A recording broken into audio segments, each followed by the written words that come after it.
Hi all, it's Ben. I made a video on an option strangle strategy that I've implemented and have been implementing on Costco, stock symbol COST. Now, I just want to say before we begin that this isn't a strategy for beginners, and this video really isn't going to go in depth on options, calls, and puts and what they do, because it's just assuming you already know how to do them. And if you're a beginner to any of this, then I don't recommend you do this strategy. Just a few disclaimers. I just want to point out I'm not a financial advisor or trading professional. All this information that you're about to see is just for information and educational purposes. I'm wrong all the time because I don't know what the heck I'm doing. I'm also not going to be responsible for any actions you take with this educational information that I provide. If you have any doubts or questions, definitely you should seek out a trading stock advisor, financial advisor, certified financial planner, a fiduciary, someone just not me. Also, all this information in the video is not a recommendation for or against any of the securities I'm going to discuss. And I'm not being compensated or sponsored by any of the companies or by anybody actually. Okay, first of all, I just want to say and describe that an options strangle strategy that I have implemented is neutral bias. And what I had to do was I had to buy 100 shares, then I sell a covered call on the 100 shares, and then I also sell one cash secured put. So what the strategy is intending to do is to either bring the cost basis down of the shares that I bought or to steadily bring in income for myself on this trade. A couple of items is you have to be okay with owning shares of a company, and you have to do it in 100 share blocks ideally. I pick a company to do this strangled strategy on that's heavily traded as well as has weekly options to trade. I picked Costco because Costco is a pretty solid company. I understand it very well. I follow it. I read articles for and against it. It has a dividend, it has a strong business model, and it's pretty well run. Okay, so I'm just going to go ahead and describe the first thing that I did. And this is actual trades that I took as well as the time or actually the date, as well as the costs to me or the credit that I got back. On the 3rd of March, I actually bought 100 shares of Costco at 309.15. As you can see, kind of where that red arrow is, right about that timestamp. Then what I did was I sold a covered call that expired later that week on the 6th of March, and I sold a cash secured put also expiring that week. So what happened was, if you pull up this little chart, you'll see that to sell the call at a strike of 320, which is the green line, I received a premium of $2.79. And then to sell the put, I also received a premium of $4.78 at a strike of 300. So what this essentially means is I am making a bet that Costco ideally stays within the green and the red line.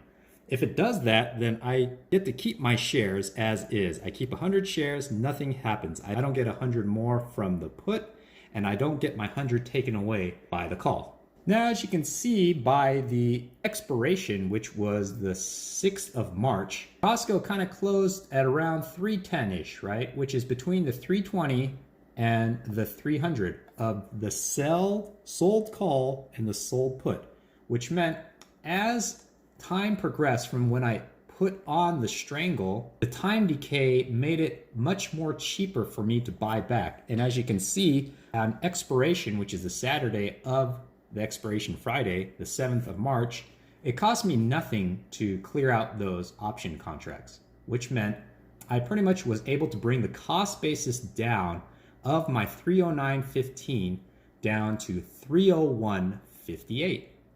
301.59 if you include commissions. So the point of the strangle is I'm pretty much kind of limiting what can happen to me. What can happen in the worst case, if you can call it the worst case, would be Costco drops below 300 and then that put will be exercised against me, which means I would have to pay $300 a share and I would get 100 more shares. So one contract is 100 shares. So I'd have to fork out 30 grand and then I would double my position. In the other case, which is not as bad, is if Costco was above 320, then that would mean the put expires worthless and the call would likely be exercised on me, and I would have to sell my shares at 320, which is okay. I would end up losing all my shares, but I would get 320 per share back. And remember, I bought at 309.15. On top of that, I did receive the premium from the original options trade of 279 and 478 for the put and the call. Best case scenario, in my view, for this scenario is what happened. Costco stayed between 320 and 300. So I keep my shares, I keep my premium, and I apply the premiums to effectively drop my cost basis. As you can see, I pretty much repeated the same trade. A second time, here's the chart. A third time, a fourth time, and then a fifth time. So I know I kind of went through them very quickly without giving more detail, but if you need to, you can always pause the video and go back and look at the charts as well as the table.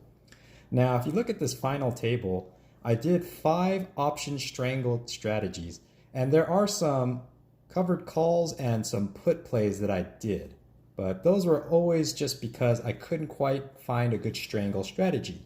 Now, if any of what I discussed in this video is a little confusing or doesn't make sense, then I don't recommend you follow this strategy because it probably is a little too complicated. But if it does make sense, then you can apply it to other companies that you trade. And as you can see, if you add up from row 16 to row 39, that's about a $3,000 return off of an initial investment of $30,000. So I'm still holding these Costco shares, but my cost basis has been dropped dramatically to $278. As long as Costco stays above $278.27, then whenever I sell it, I know I'll have a profit. Hopefully that gives you some insight into how to do a strangle play with a neutral bias. So the strangle strategy, it's mainly a pretty good strategy, a really clever one, if you are going long on a company and you're trying to collect extra premium on it. In the worst case, you don't mind adding to your position. And technically, you don't really want your shares to be taken away, but you set a strike price on your calls high enough that you don't mind if they actually do get taken away. If executed successfully, then you can maintain your shares and bring your cost basis down, because there's always options in the future to roll your calls or roll your puts. But that's a topic for a different video. Anyways, thanks for watching.